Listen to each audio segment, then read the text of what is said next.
It's time. It's time to lighten up. Lighten up. Hello there, and welcome to Lighten Up. This is Trevor Kenny, and this is my podcast.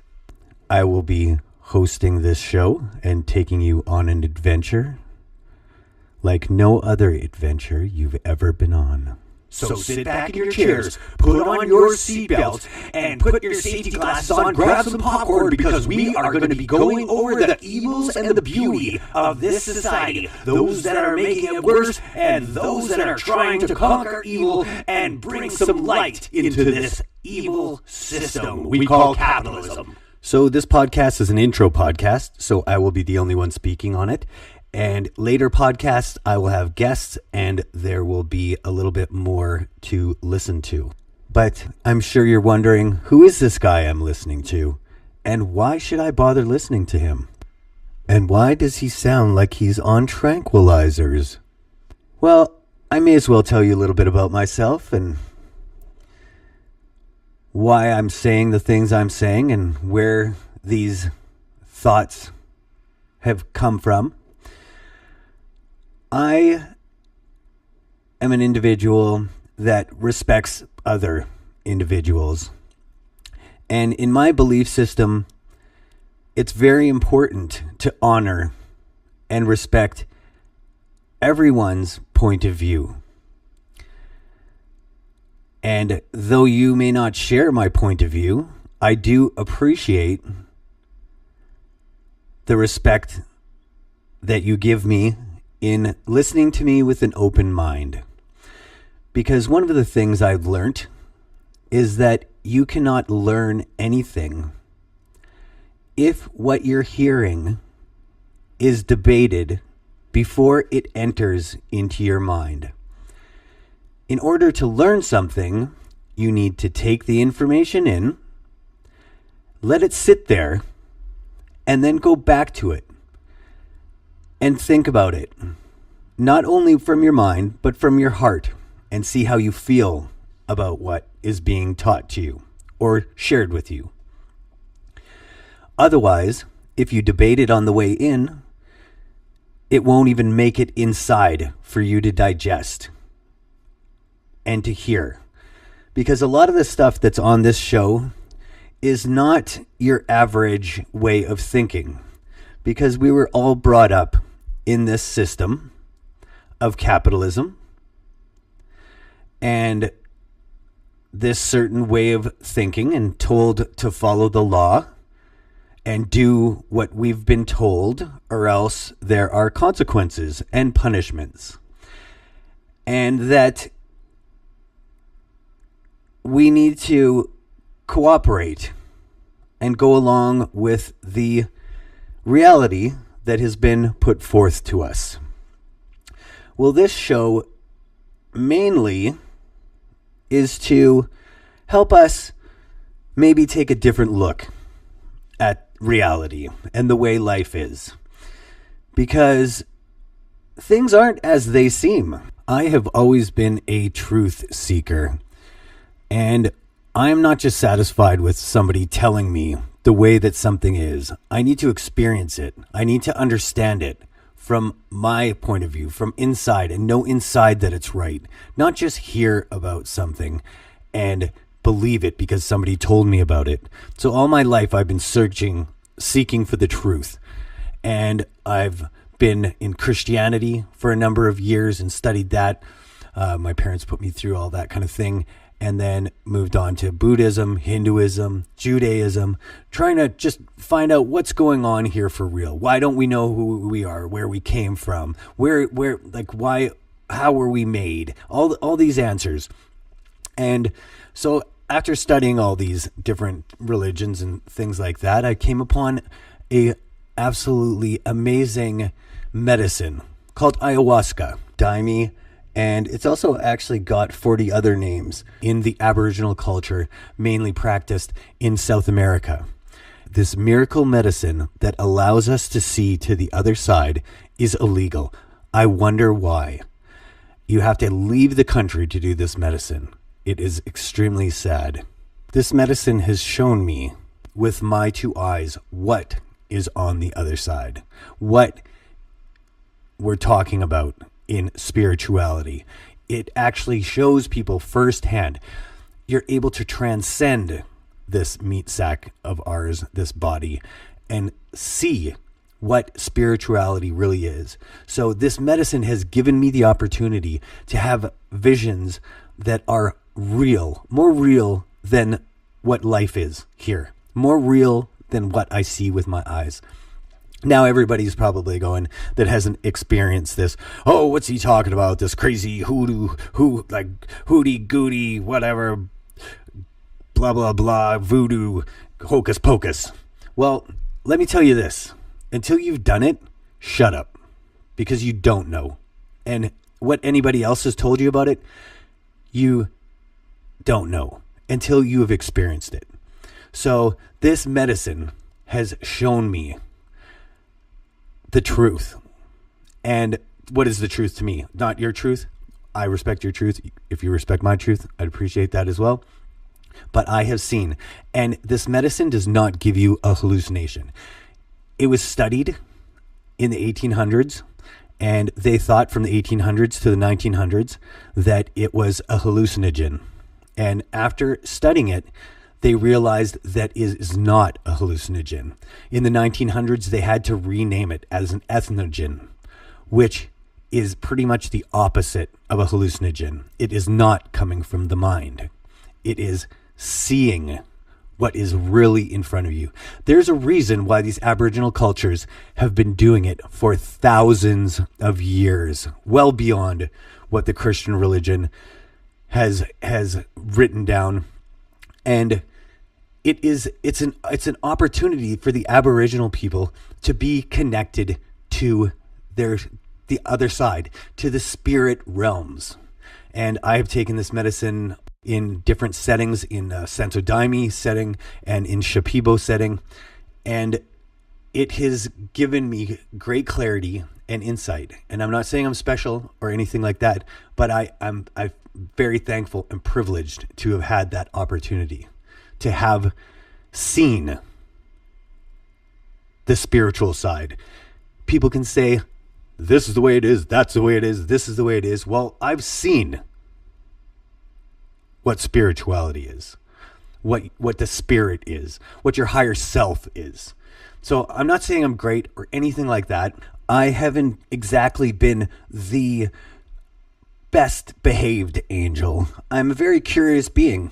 I believe that I'm on this planet and I'm here to experience what it has to offer. I have not been a virgin till I was married.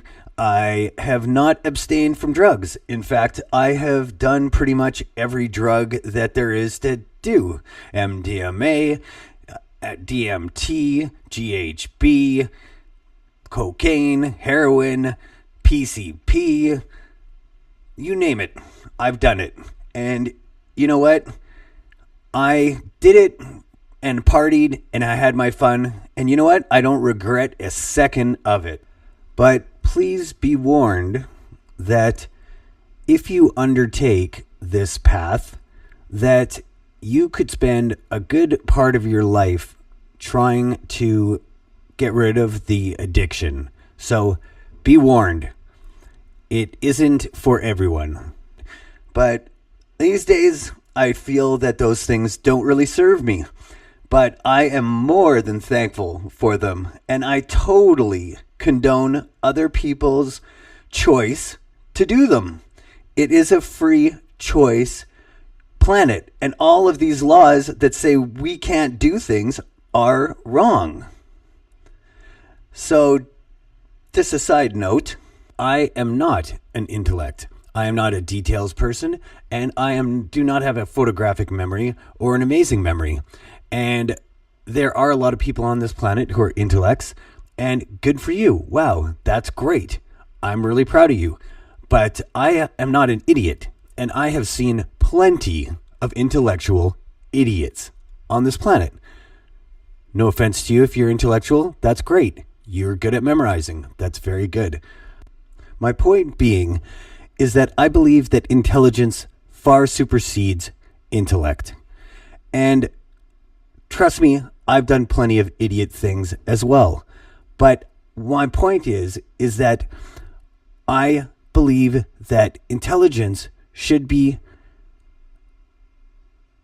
rewarded just as much, if not more. Definitely should be rewarded more than intellect. And the intellects are the ones that are getting all of the glory and money. And that doesn't seem right to me whatsoever. But I just want you to know where I'm coming from when I speak about certain things that I do have some experience in witnessing. Things that maybe not everyone has had the chance to witness. So this is where my truth comes from. And it's my truth. It's my reality. I'm not saying it's everyone's reality, but I'm just sharing this with you so you know where I'm coming from. Things that we have been told have not been very accurate. Like my upbringing in the Christian religion. I was fortunate enough to go to many different churches of many different denominations. There was Catholic, Protestant, non-denominational, Baptist, Lutheran, and I'm very fortunate and thankful for the teachings that I learned from these churches, even the ones that I disagreed with right from the beginning, because it was the start of my view of this reality that we all share. After learning these Christian principles, which one of my favorites was do unto others as you'd want others to do unto you. And that seems to be very, very key. And one of the most beautiful teachings that Christianity has to share. Then there are other teachings that came along in many different churches that I went to, and many practices that I saw Christians perpetrate that really went against this principle. I saw people treating their children in a very unkind manner because of their belief system, and maybe they didn't share the same ideals as these Christian beliefs that were pushed on them in a very converting way. When, to me, that's a blatant disrespect to each of our decisions, because I believe we have a free choice to believe in what we feel is true to ourselves. And to tell someone that they are going to hell because they don't believe what you believe, I believe is one of the greatest violence you can perpetrate against someone. It is fear and disrespect. And I just believe that there are a lot of things that happened in the Christian that is happening in the Christian religion that is very evil. And if Christians believe in an evil force, which I believe there's an evil, and I believe there's love. And the conclusion I've come to this is because it's very evident on this planet that there's love. And it's very evident on this planet that there's evil. Now, evil, if there is such a being as Satan or Lucifer that perpetrates this evil, that is the commander of the dark forces of angels, that is believed in the Christian religion, then this angel that is the greatest angel, the most powerful angel in the beginning, that got a little too carried away with himself. If he is that magnificent of a being, we have to ask ourselves, how clever is this being? And how clever and how much more evolved in its way of thinking is this evil being than we are? So the next question would be, how easy would it be for a brilliant being like Lucifer or any of these other beings that are much more evolved than a human being? How hard would it be for them to manipulate a beautiful organization that is trying to teach a beautiful lesson? It really wouldn't be that hard throughout the ages to trick people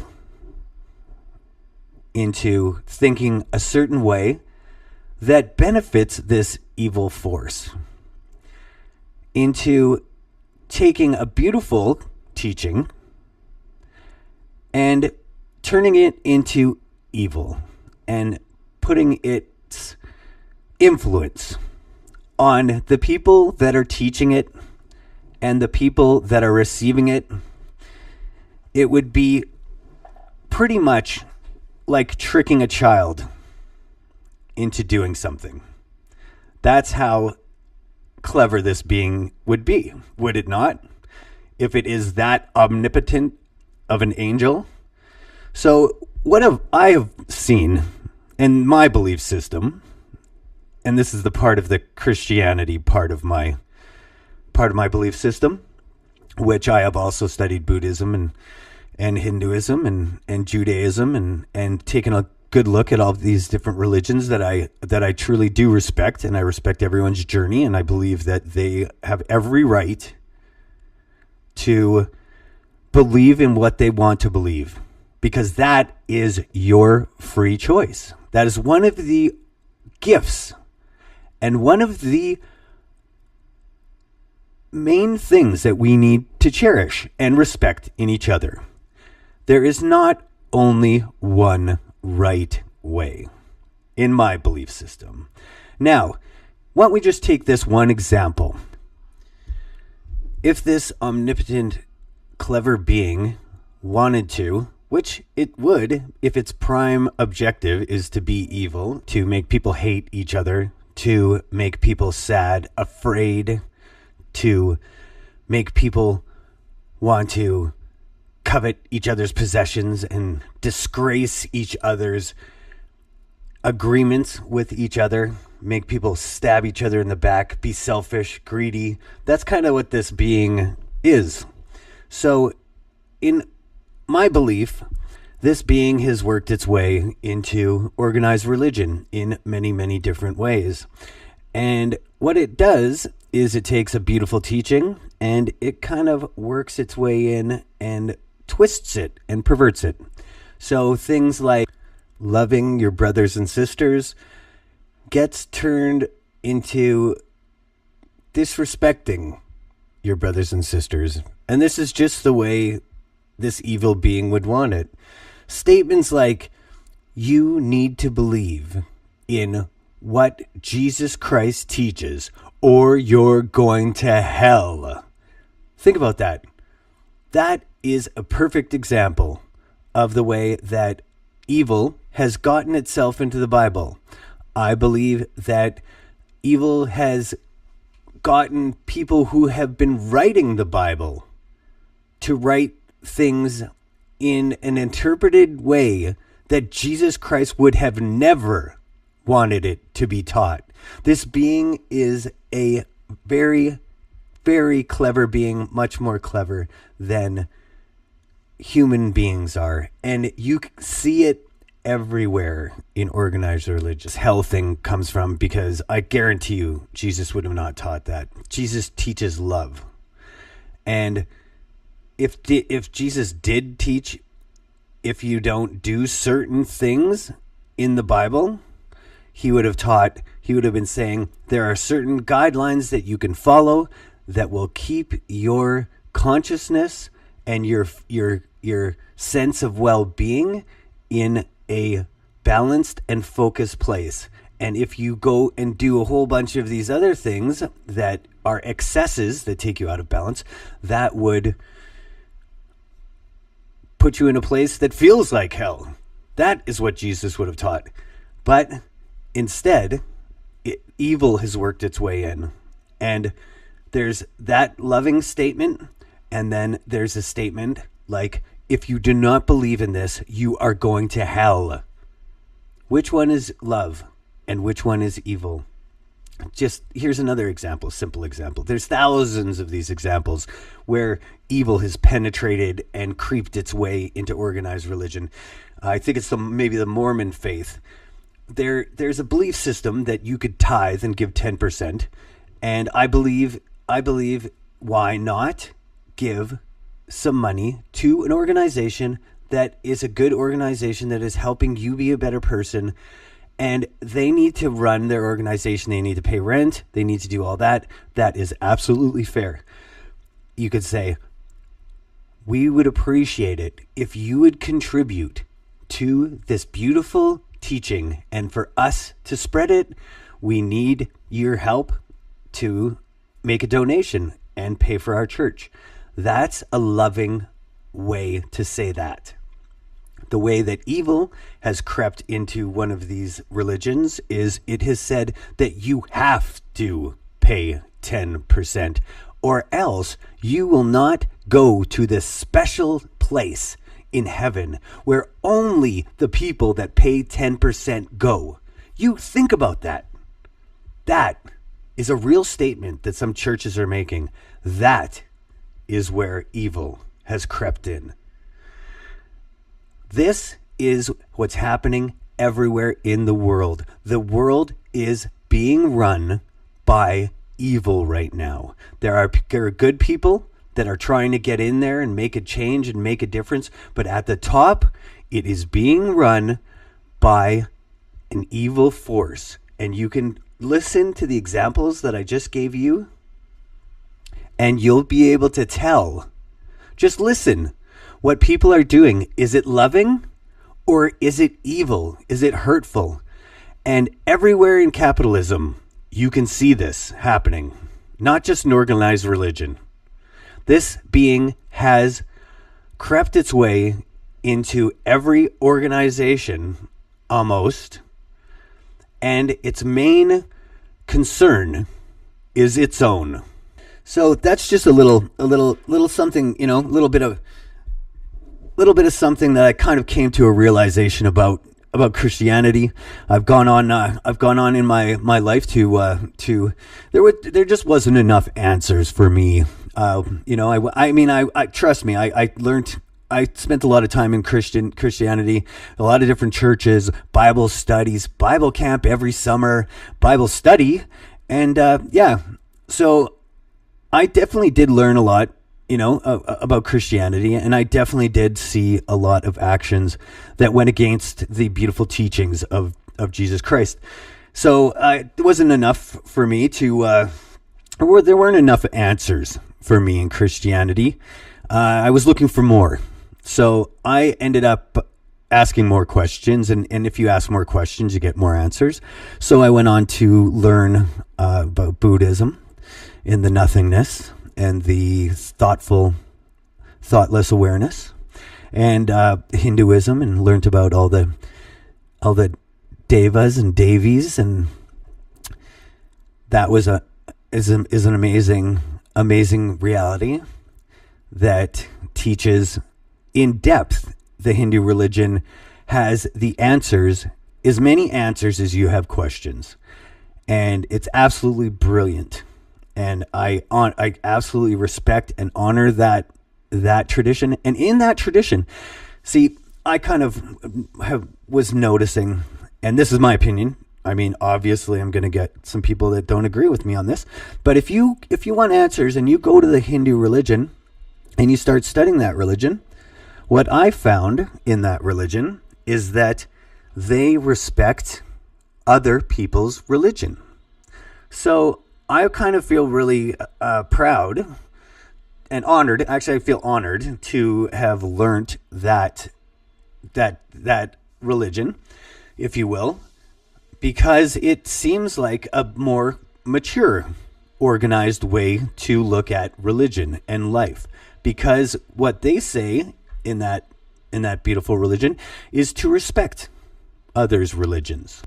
I studied under 3 gurus, Paramahansa Yogananda, Swami Nityananda, and also,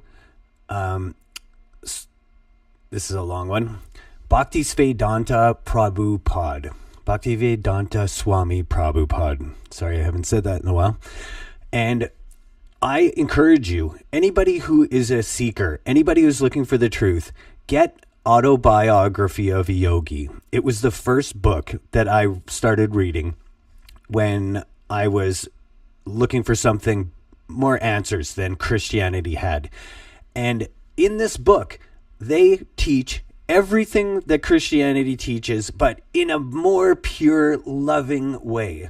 And in this book, they acknowledge Christianity, and they teach all of the loving principles of Christianity, but they give many, many, many more answers to what is going on here. And when you read it, start reading it. I encourage you to start reading it. You start reading Autobiography of a Yogi by Paramahansa Yogananda. And if it doesn't sound like the truth after the first chapter, get rid of it. But I guarantee you, I don't know about you, but when I first started it, I had to read each sentence 3 times just to get the powerful, potent truth of what he was saying. And I continued to read that, and I took their 4-year course, which they have, and it all teaches you meditation and stuff like that. And I tell you what, if you are a Christian and you think that you're going to go to hell by studying this, I say right now, God, hear my words right now. I will go to hell for every single person that reads this book, so that they don't have to go to hell for learning this. So there you go. I'll go to hell for you. You have a free ticket, and I'll go to hell for every single person that reads that book. And there you go. Anyway, I'm not Mr. Organized Religion, to tell you the truth. After studying Hinduism for 10 years, I came to a point where I was learning and learning and learning. And that's all I was doing. I was doing it for probably 6 hours a day. Every day at work, I'd have my headphones on, and I'd listen to teachings from Paramahansa Yogananda and these other Hindu teachers. Jeffrey Armstrong, who teaches the science of the Vedas, which is Hinduism, but it is Hinduism in its purity. So it's written in Sanskrit. Now, the letters of Sanskrit are not like English. They're not to be interpreted. They're written in Sanskrit because the letters are the actual meaning, and it cannot be interpreted. So this is the same teachings that has been taught for thousands of years. It's the pure form of Hinduism with all of its complexities. Now, I'm not an organized religion guy anymore, but it was amazing to get that base so that I can go on and live life from my heart. But now I have the tools to do that. I am thankful that I had my Christian upbringing, because it was a true stepping stone in learning the things I learned at the beginning, like do unto others as you want them to do unto yourself. And then as I asked more questions and went into the Hindu religion, I felt it's a much more mature religion, seeing as it respects other people's journeys. There is also other types of teachings that I've taken that aren't spirituality. And I took the entire landmark curriculum. It took me about 3 years, I think.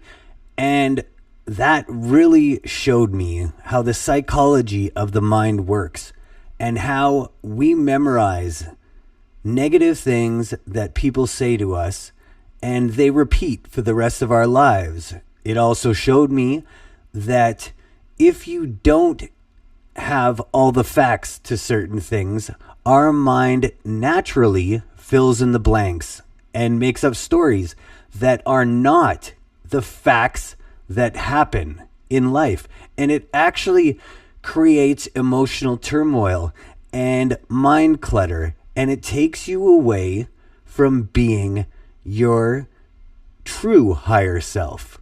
I had an amazing eye-opening experience, and I'll just share this real quick, is that I was studying spirituality, thought that my higher self was teaching my mind how to become enlightened, and I was tricked by my ego. It was not my higher mind. My ego was trying to figure out, was pretending. My ego was pretending to be my higher mind so that it could be more involved. Your ego wants to be heard. It wants to be a part of your life. So it will take any chance it can to interject, to protect you, to give you mind clutter. And once I realized that, I was able to quiet it and come from a place of spontaneity. It was one of the most brilliant realizations I've ever had. Now, there is a reason why the creator of everything, see, everything is about evolution. And now yoga has come to North America for a reason. And trust me, it's not to get a nicer ass. Yoga is much more than stretching. It is the theory of yoga. The theory of yoga is a practice that takes you through certain steps to bring you from the ego to your higher self. So you're not thinking from your mind, you're coming from your higher self. I have come to this conclusion that everyone has their own reality and is entitled to it. But what is shared on this planet, what is common amongst all the religions and common with non-believers, I mean, if you don't believe in religion, I think we can all agree that there is an evil and there is love on this planet. I mean, next you have to ask yourself where that comes from if you don't believe in anything. And that's up to you. But I think all of us, most of us, can agree that there is evil and there is love. And so we're going to take a look at this precious capitalist system that we live in. And we're going to ask ourselves, how much of it is love and how much of it is evil?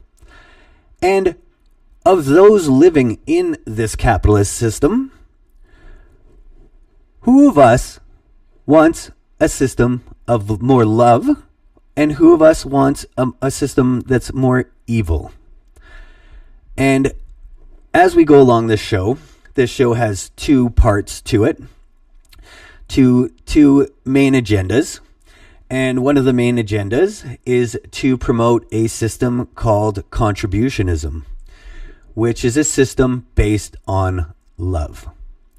And we show loving, a way that we're moving towards a more loving system. And this isn't going to be a show that's just doom and gloom. We're going to have on guests that are making a difference, making an evil system like capitalism a more loving system. And in my belief system that I've come to witness, and I have a website that I won't get into every detail, but if you visit byebyecapitalism.com, you will be able to see all of the evils that come along with capitalism that don't come along with contributionism. Now you're going to ask yourself, oh my gosh, look at this guy, another dreamer. How do we change an entire world that's already stuck in capitalism? Well, you know what? It's extremely simple. And people are so stuck in their old ways, they could never possibly dream of anything different. This seems like the most impossible thing that could ever happen. But really, changing this entire capitalism into contributionism would take a matter of years. And this contributionism system would help our children. It would help our planet. It would make everything that you do a contribution to each other, instead of a capitalist way of looking at it, which is me, me, me. This system of capitalism is all about what I can do, what I can get for myself. I. It is selfishness. What is that if that's not selfishness? What can I do for myself? What can I do for my family? How can I make things better for me? This entire system is broken, and it's based on selfishness. The contributionism system is based on love, which is, what can I do to make this world a better place? How can I contribute to making this world a better place? That is what contributionism is all about. And it's as simple as we all just do what we need to do. How simple is that? Honestly, everyone thinks it's such a complexity. How will we fix capitalism? Well, guess what?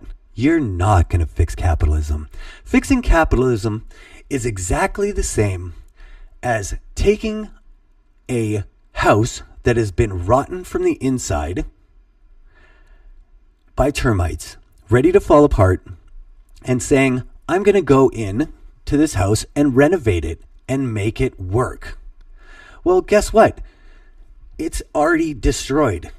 This system is rotten to the core.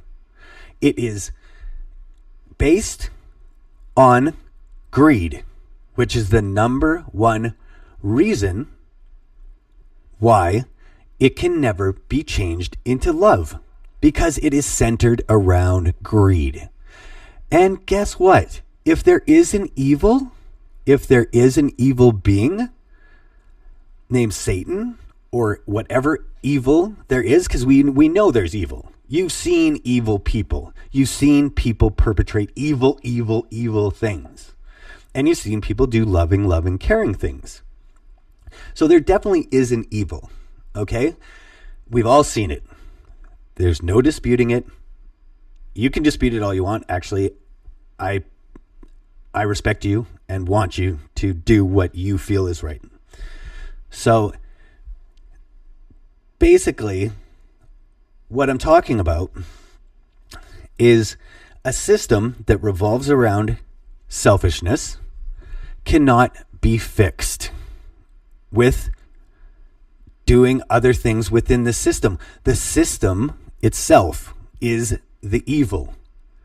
If you would believe in beings, if you would believe in that that there are actually beings out there that you cannot see, if you are a believer in that. But by the way, if you don't believe in that, beings that you can't see, you're not allowed to have a soul, and you're not allowed to believe that you have a soul, because you can't see your soul. Would it be so far-fetched to believe that capitalism is an evil being? It is selfish. It revolves around greed in every turn. And you can see, okay, I'll explain this to you, because I'm probably losing you a little bit here. So let's take a system that we all are working together on. Okay, let's just go, bear with me for a second here. Let's go to this scenario. You have 10 people. And you have 10 people that crash on an island in a plane. And they are caring, loving people. They say, okay, guys, we don't know when a plane's going to come, but we need to work together. We need to work together to get off this island. So everyone has to figure out what their part is. And there might be a strong guy there, and he's fast. So he kind of takes it upon himself to maybe do the hunting. And there's another man that really enjoys building. So he decides he's going to build for everyone. And there's a woman there. And she decides that she's really into growing, farming, and vegetables. And she wants to find that. And she's a nurturer.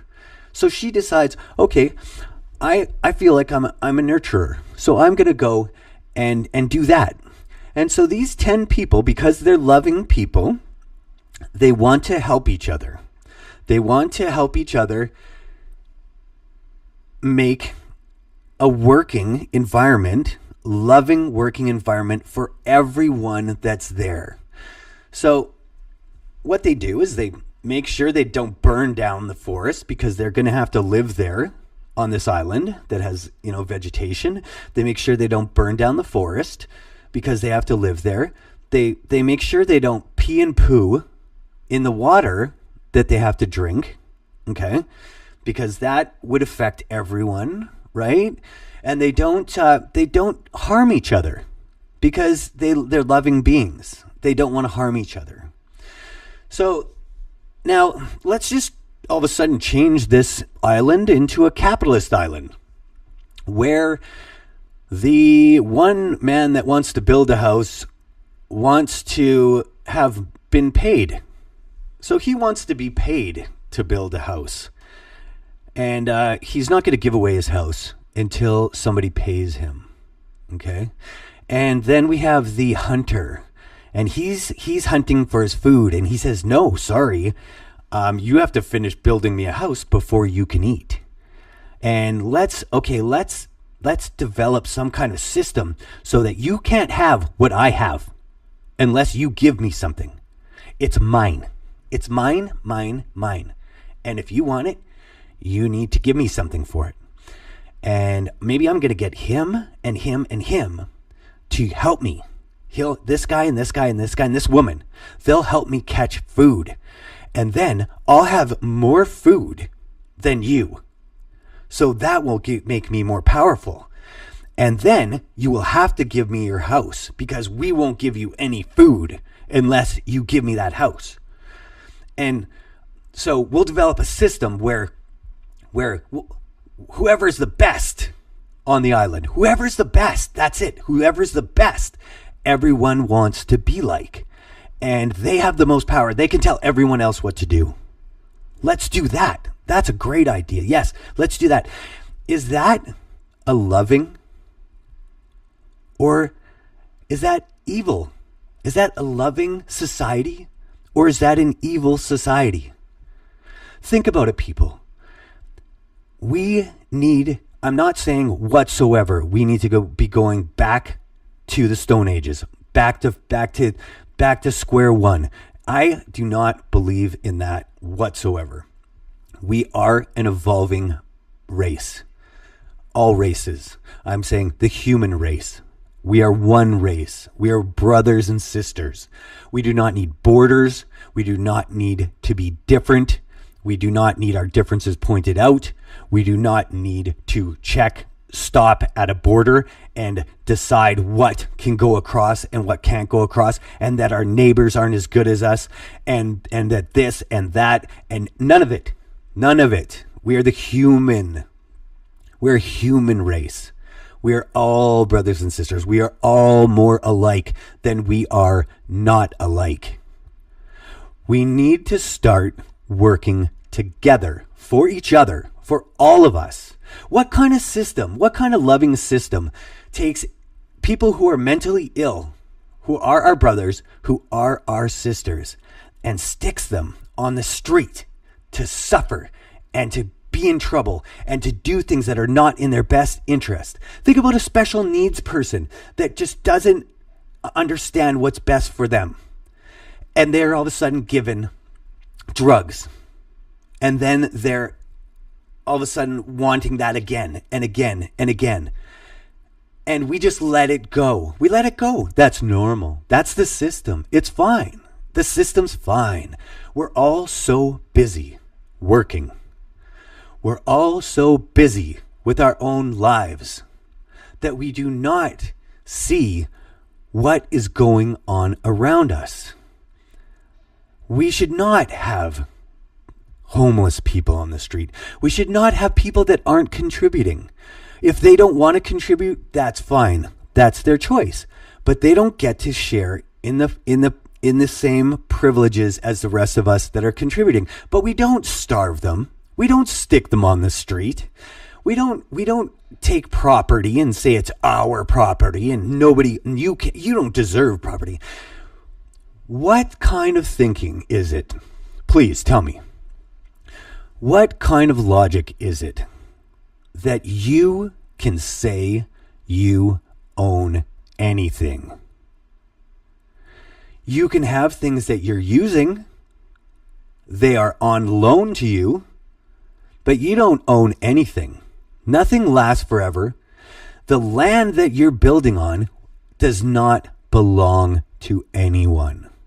This planet is here for us all to share equally. This idea of capitalism, this idea that an intellect is better than somebody who isn't an intellect, somebody who is intelligent, somebody who is a better speaker per se, somebody who is better at building per se. People who have different skills other than being an intellect in understanding how to write a business plan or how to manipulate the stocks, the stock market, or how to be the CEO of a company. Those people do not have any more validity than somebody who's teaching your kids in school. The person who is teaching your kids in school should be much more valued than someone. I believe everyone should be valued equally, but think about it. This person is taking care of children who are going to be the future of this planet. What responsibility is that compared to financial gain? For someone's selfish financial gain. That is admired in our society. Being a teacher is not. They make very little money. Think about how twisted this is, people. We have the CEO of a company or whatever, somebody who plays, let's say a day trader. We have somebody who is a day trader living, somebody who's successful at day trading, optioning stocks and doing that type of thing, who is making hand over fist amounts of money. And you have somebody who's a paramedic who makes $18 an hour, and the paramedic is saving people's lives. And the day trader is playing with numbers. He's playing with numbers. He is a more valued in our society member than somebody who's saving lives. I am going to go on and on and on about the differences between capitalism and a contribution system. The contributionism system is a system where healthcare would be free. People would have free healthcare. They'd be looked after. Pharma would be free. Everyone would be able to have pharma, because the way how this works, I know you're not really understanding how this works because you are in a capitalist system. The way how this works is, and I'll tell you how we can convert this over. There are all the examples of how this system is better than a capitalist system are on my website. It's still under construction. I'm working on it myself, so there's still a bit to do. But you'll get the picture once you're there. And once you start seeing the differences between capitalism and contributionism, you will start understanding, you'll start seeing all of the flaws in capitalism. And you'll go, once you understand the contributionism system, you will start seeing how much better the contributionism system could be than the capitalism system. And once, all we have to do is decide as a group. It's not that far-fetched. All that has to happen is for everyone needs to hear about contributionism and how it would be a better system than capitalism. Once we all realize, it's very evident that this caring system is better than this evil system, all we have to do is switch it. There isn't even much switching to do. Everything stays the same. Everything will be innovative. Everything will be at the forefront of technology. There will be way more technology. There will be way more discoveries. There will be way more energy solutions. There will be more of everything in technology, and it'll be sustainable. We won't have Apple making a new product every single few months and then changing it and make you get new software and make you get new this and make you get new that, and you have to pay for this and pay for that, and this goes in the junkyard, in the landfill. That won't be like that. The parts will be recycled. We'll find new sustainable ways to do things because we are a loving society all of a sudden. We are doing it where we are having this system for each other. We care about the planet, we care about each other, and we have a loving system, and we care about going to work. How many of us in this world go to a job every day and are upset about it? I can guarantee you a lot. How many people are unemployed who actually want to contribute that can't? In this system, everyone works. Everyone contributes. There's no more school. There is no more school. Everyone learns on the job. Like, think about how backwards everything is. We have to borrow money and go into debt for a lifetime so that we can go to school to learn to go to a job when we could just go to a job. We could just go to our work and learn on the job. What makes more sense? Going to thousands and thousands of dollars of debt, or just doing the job? Everyone's already doing the job, okay? We are doing services for each other. We are doing work for each other. We are building things for each other. All we have to do is continue doing what we're already doing, make it more automated, make it work better, and then we all have to work less. And we can do more important things. I mean, how many of us are putting our kids in daycare? We're putting our kids in daycare instead of raising our kids. The most important thing is to take care of the children, to teach them not to harm each other, to teach them not to psychologically damage each other and put thoughts in their heads that they have to spend the rest of their lives changing. They have to ask themselves why they're acting this certain way when they were actually scarred at some age by a child, by their parents. I mean, these are simple things that we're not even teaching our kids.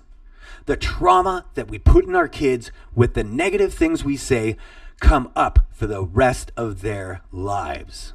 Simple things like that aren't even being taught in our schools. Why? Because it's not our main goal. Our main goal is money, greed. That's all we think about in our society. How do we get on top? How do we do better?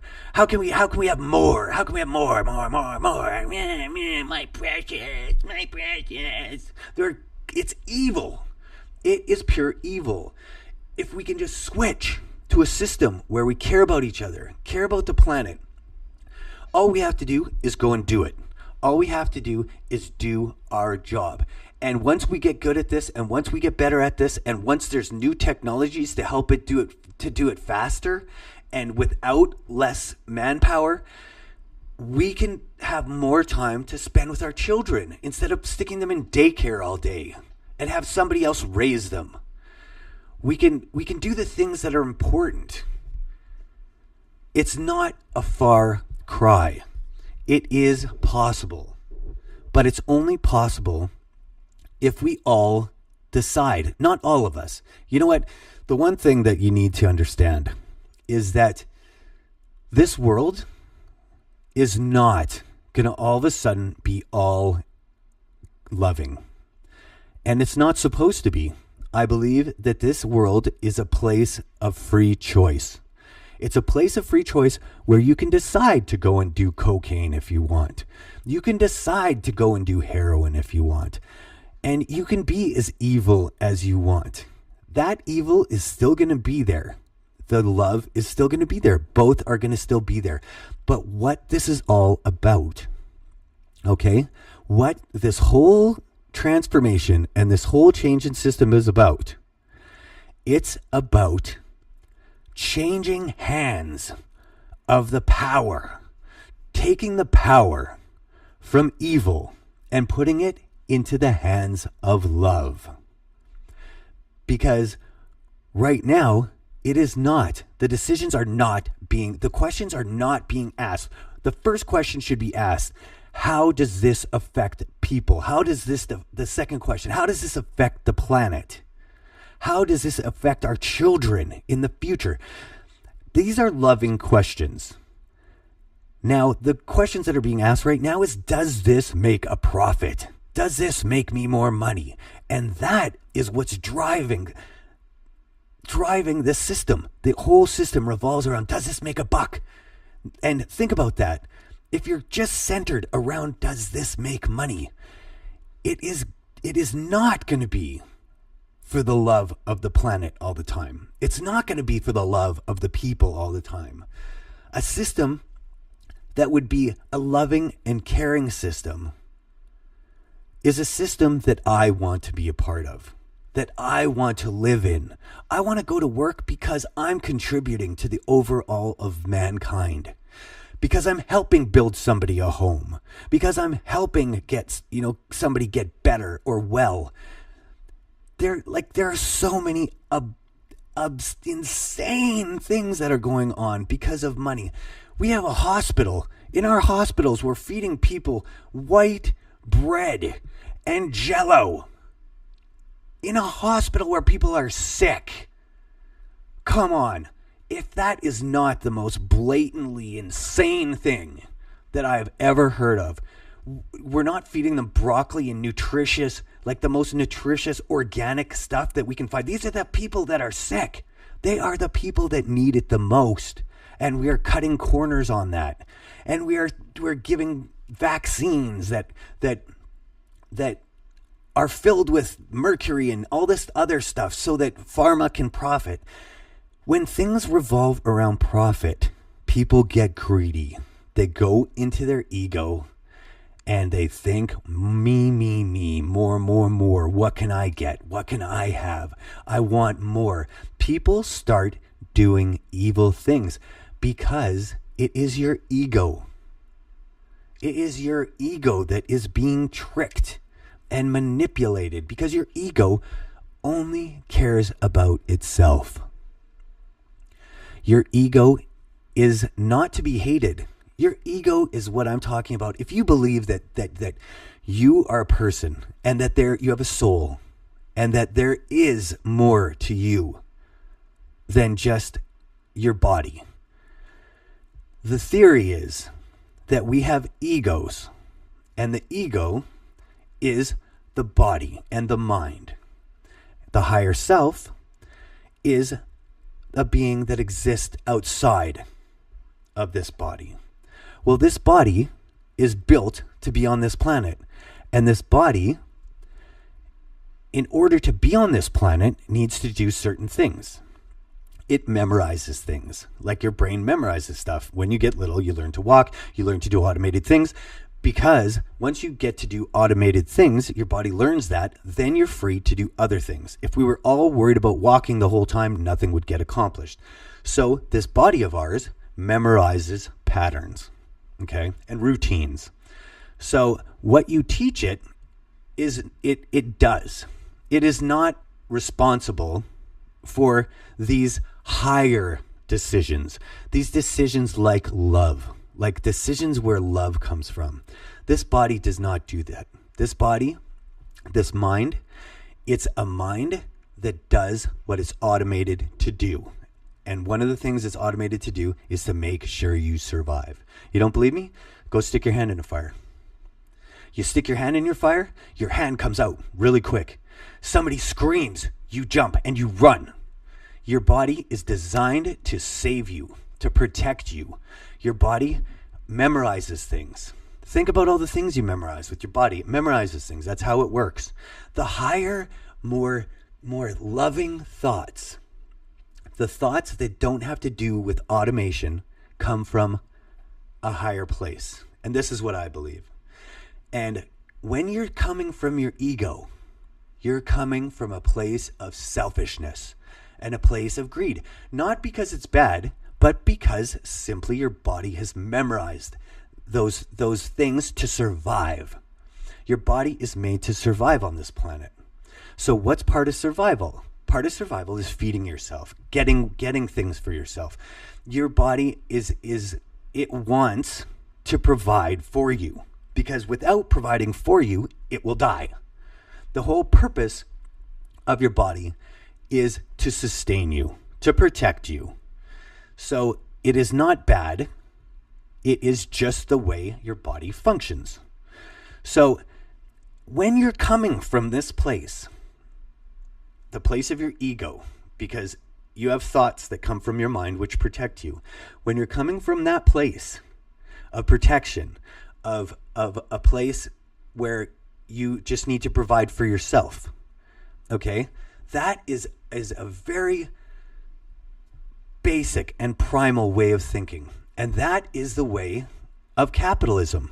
That is the way that capitalism caters to your ego, your meat sack, your meat vehicle that you're driving around in with your higher self going, what the fuck are you doing? And you need to realize that having loving thoughts is a much more evolved and higher way of being, a much more evolved way of being. Now, we had capitalism. Capitalism did its thing. It served its purpose. Now it's time for us to open our eyes and to realize that we are more than this meat sack we're driving around in. So I challenge you to take a look at my website, byebyecapitalism.com. Tune into our show. We're going to be going over all of these different topics. I think you've got the gist of what I'm talking about with this show. I'm sure you're going to want to learn more. It's all on the website. All the information's on the website. Also, you can check out Michael Tellinger is also talking about contributionism as well. And that was a really amazing thing for me, because I have spent the last 10 years trying to just sitting down, because I know something's wrong here. I feel it in the depths of my heart that this is not the way that it's got to be. And I've been sitting down for 10 years going, okay, this is how things could work, and writing down these systems. I came up with 3 different economic systems in the last 15 years, and they're all the same. I called them a different thing, and I doubted myself. And I said, you got to be kidding me. Nobody's going to listen to you. Nobody's going to think about that. And that's the ego. That's my ego. That's my fear. Fear saying, you're none of the tribe. None of the tribe's going to kick you out. See, it's a survival thing, right? It's always a survival thing with the ego. Oh, no one's going to listen to you. No one's going to trust you. No one's going to believe in you. Nobody's going to listen.